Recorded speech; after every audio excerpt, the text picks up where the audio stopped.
All right, folks, welcome to Atlanta. We wanted to do this thing outside, a little bit too windy for the camera. We tried to get authorization to do it at the CNN Center, and they looked at the dude in the beard and a visible minority. What are you saying about the beard? No, they looked at the two of us and said, no camera in here. So here we are in the hotel room in Atlanta, and Raptors and Hawks tonight, 7:30 on the Fan, and it's all tied. It's all tied. Toronto 8, Chicago 8. Who gets the playoffs? Well, the next 4 games will determine. And I'm calling bogus. Bush League, big time. I'm calling bogus after that one last night. And listen, hey, as Jay Triano said this morning, and he's right, and I know you've said this before, Jonesy, and this is a theme that comes up all the time, especially in the National Football League, with teams resting players. It just happened with the Indianapolis Colts this past year, or this past season in the NFL.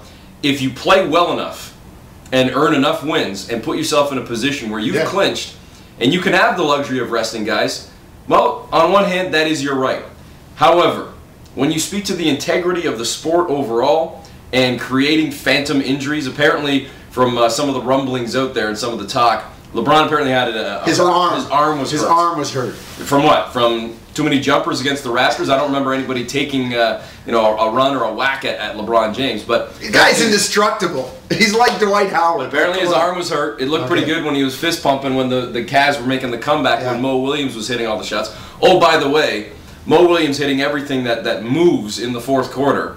But then with the game on the line, the Cavs decided to run a pick and roll spot up for an 18. Anderson Varejao. Exactly, thank you. For what, a 16, 18 footer for Anderson Varejao? Who had a wide open look and pump faked, tried to draw the foul. For once his flopping didn't work. I don't know. It is what it is. Yes. It is what it is. Look, I'm hoping. Eric's just as bad as I am, folks. Conspiracy theory. He sees ghosts where there are no ghosts, just like I do. And unfortunately, I'm older, more of a curmudgeon than he is, and that's saying something. And if it looks like a duck and walks like a duck, it can't be a pig. Yeah. So that being said, though, this still falls on Toronto to win. You got to win your way in.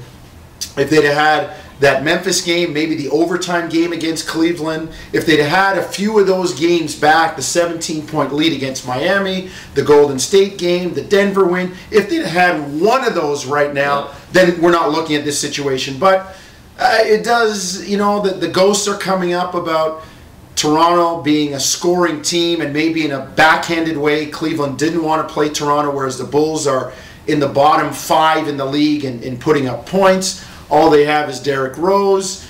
Sonny Weep said that this morning when I talked to him. He said, I believe that Cleveland doesn't want us. And he didn't go so far as to say, hey, we beat them, it's an upset, whatever. He just said, I don't think Cleveland wants to see us based on the 4 games we played against them this year, including the other night, where we're down 2 at the half, without Bosh, and really the game was decided in the final 8-9 minutes when Cleveland really surged ahead. And oh, by the way, LeBron was still on the floor with like 2.5-3 minutes to go. They lose to the Cavs in overtime without Bosh.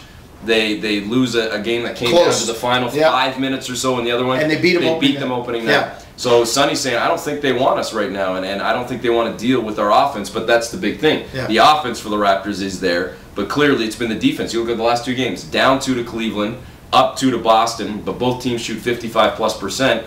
You can't allow that to happen tonight against Atlanta, especially when it sounds like, based on what we're hearing, Joe Johnson will play. Yeah. Well, so no LeBron against the Bulls, but oh, by the way, Joe Johnson looks like he's probably back against the Raptors. Can I open another closet and look for a ghost that's maybe not there? Sure. From our perspective and the whole broadcast media, what is the 3rd biggest or 3rd largest TV market in the U.S.? There's Chicago. New York, L.A., Chicago. I'm just saying. All right, here's the other. This is actually the bigger news. We already tweeted about this earlier, so a lot of you probably heard about it now. But Hedo Turkoglu is expected to play tonight. He wants to play. He's willing to play. Triano expects him to play. Hedo expects to play. All of it may depend on an old mask from an old Orlando Magic injury getting here in time. They called down to the Magic. They're having this mask shipped up to Atlanta, and hopefully in time for tonight's game. If it doesn't arrive, does that mean Hedo doesn't play? No, not necessarily. He might put on the old mask from earlier this year. Even though that was for a different injury, at least it's some sort of protection. So I would say, if I were a betting man, then Don't use those words. Oh no, not around the NBA. No. But I would say he's going to play tonight. Well, and he said he was fortunate because he called the people in Orlando and they still had the mask. He broke his nose a couple of years ago, and it's Dwight different. Howard. And it's different. He said this is a different mask. It's made for a different injury. And I said, well, because you've had it before, do you expect it to fit any better? He said, no mask is comfortable. He said they're shipping it up. It's hopefully will get into the hands of head athletic trainer and therapist Scott McCullough before game time tonight. But Hito said even though the other mask was meant, as Eric said, to protect a different injury, he may don it anyway if the other one doesn't get here. It really sounds like he wants to play and he wants to be in the postseason, and the Raptors need this game tonight. Antoine Wright banged up, Jared Jack banged up, Amir Johnson banged up. They will all play as well. So that's where it stands right now. And as always, lunchtime, right? Got to eat. See you at 7:30 or hear you at 7:30.